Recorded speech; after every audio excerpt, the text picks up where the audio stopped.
Renan, falando aí da fundação do Partido Missão, a minha geração, a geração do Túlio, a gente viveu os anos 80, 90, a contracultura era a esquerda.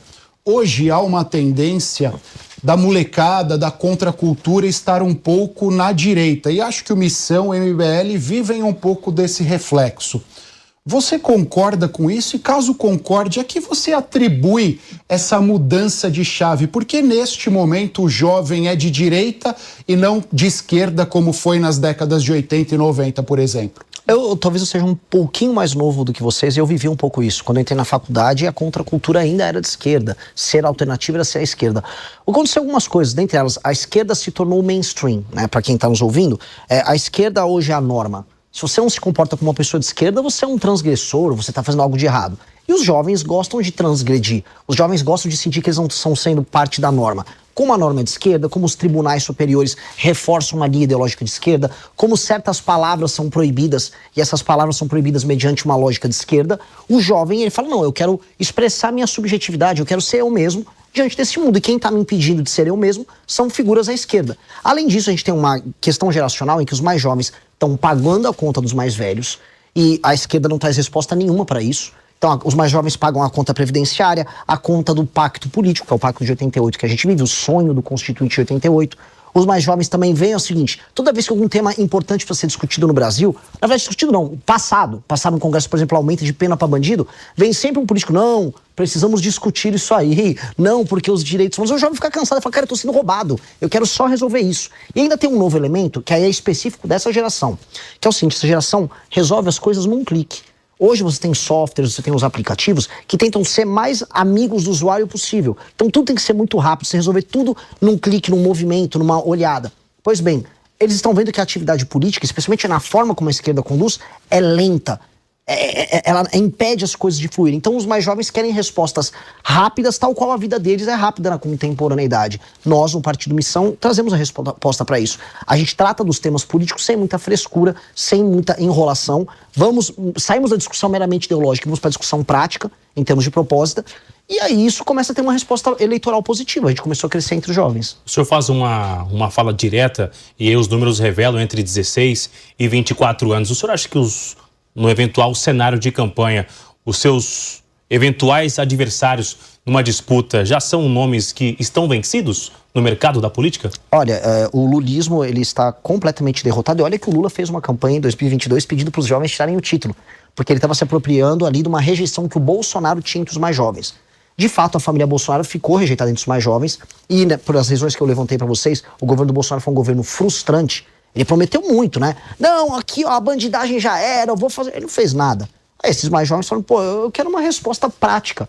Então, se você perguntar para um lulista ou para um bolsonarista qual a resposta, por exemplo, para a vida de uma pessoa que mora numa favela controlada pelo tráfico, não haverá resposta nenhuma. Do Lula, inclusive, a resposta que veio vai ser uma linha, olha, temos que ver isso aí. O Lula estava agora nos Estados Unidos, inclusive, defendendo, em alguma medida, o Comando Vermelho. Tá? A conversa dele estava um tanto quanto estranha. Do bolsonarismo é apenas a inoperância. Não consigo fazer, culpa do STF.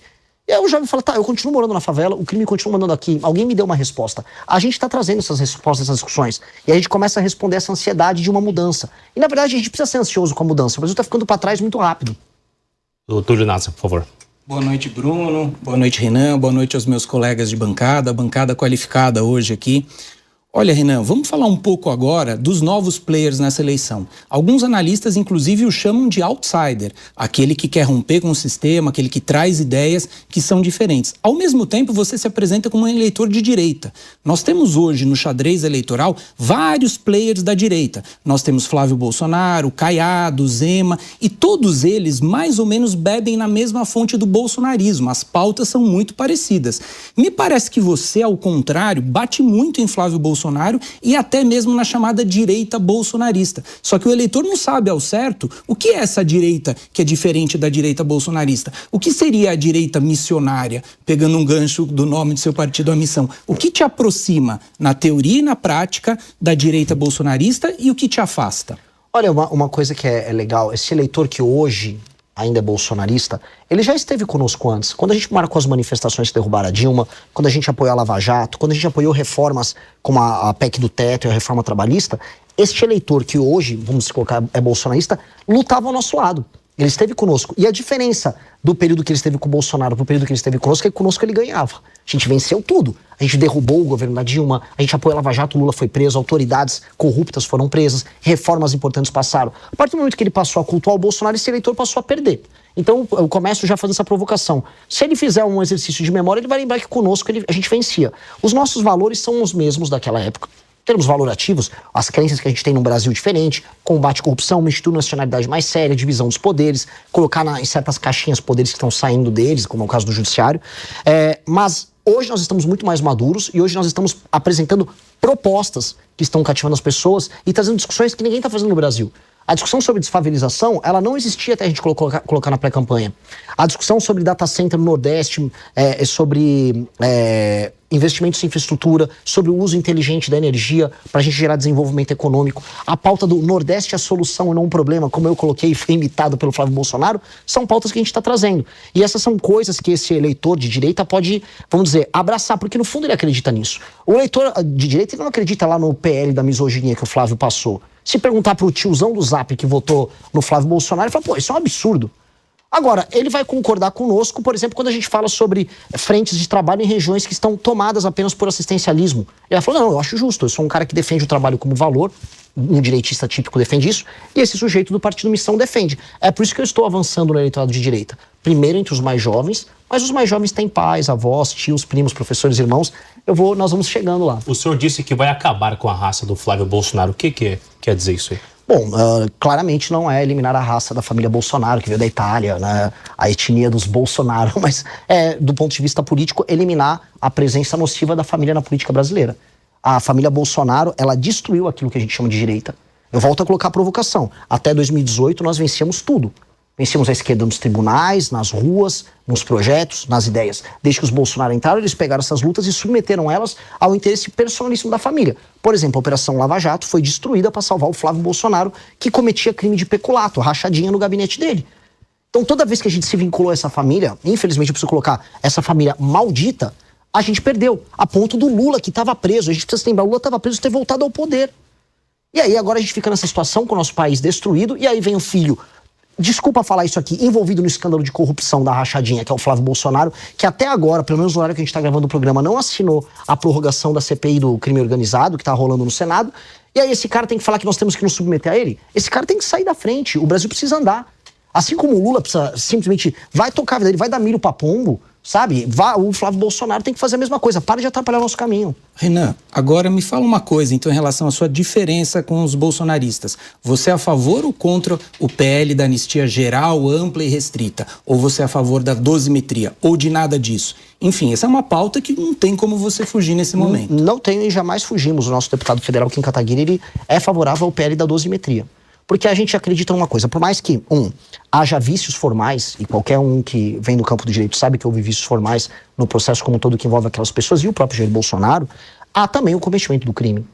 Aquelas pessoas não estavam passeando, olha, estou aqui num domingo, vim entrar no Palácio do Planalto, né, vim montar um acampamento dentro do STF. Aquelas pessoas praticaram um crime. E se fosse o STF cometendo esse crime, todo mundo falaria que essas pessoas tinham que estar presas.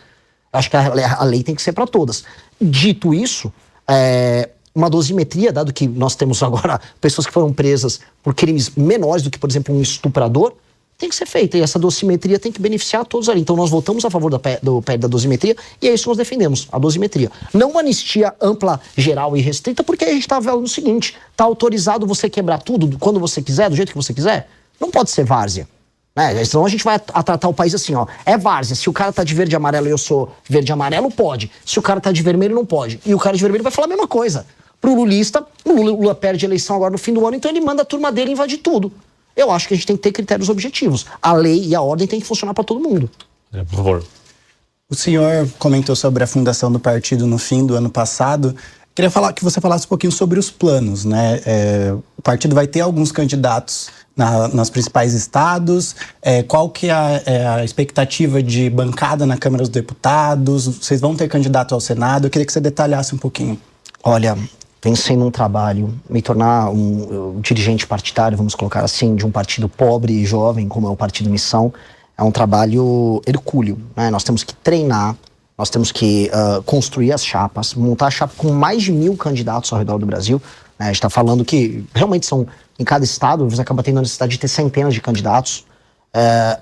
Temos que confiar no trabalho deles, fazer um trabalho de organização de um trabalho comum, fazer um trabalho de qualificação sobre quais são nossas propostas, nossos valores. Graças a Deus a gente vem de uma base em que nós já treinamos boa parte da nossa militância através da nossa academia de formação.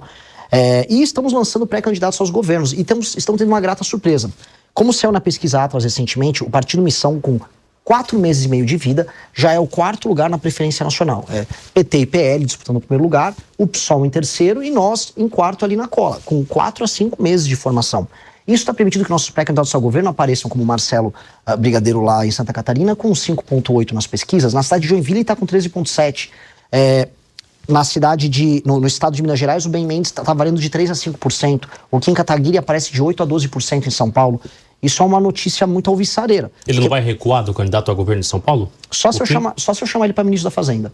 Que é o que eu gostaria de ver ele sendo meu ministro da Fazenda. Que é um dos jovens mais brilhantes na parte econômica no Brasil. É uma liderança incrível, com experiência em andar com uma pauta reformista no Congresso. E foi inclusive o cara que protocolou a PEC, que transforma o regime fiscal brasileiro, a lógica fiscal brasileira. Que vai nos tirar de uma rota de colisão bizarra que o Brasil está se encaminhando. Então, seria um excelente ministro da Fazenda e eu estou tentando convencer ele disso. E os outros estados, para completar a resposta? Os outros, temos pré-candidatos no Pernambuco, temos pré-candidato no Paraná, também pontuando com 3 a 4%. Em todos os estados a gente parte de um piso. A gente lançou agora um pré-candidato no Mato Grosso e eu posso fazer uma aposta para você, já na próxima pesquisa ele vai aparecer com no mínimo 2%. Porque no Partido Missão é isso. Como a gente defende uma causa e a gente tem uma perspectiva, uma visão de mundo, as pessoas acreditam a gente por causa da causa. A gente não é um coletivo de projetos individuais. A marca fala muito alto. Então a gente tem uma responsabilidade muito grande pelo que a gente fala e pelo que a gente constrói. Porque há um lado positivo nisso, que é essa confiança que está dando uma espécie de piso alto para um começo.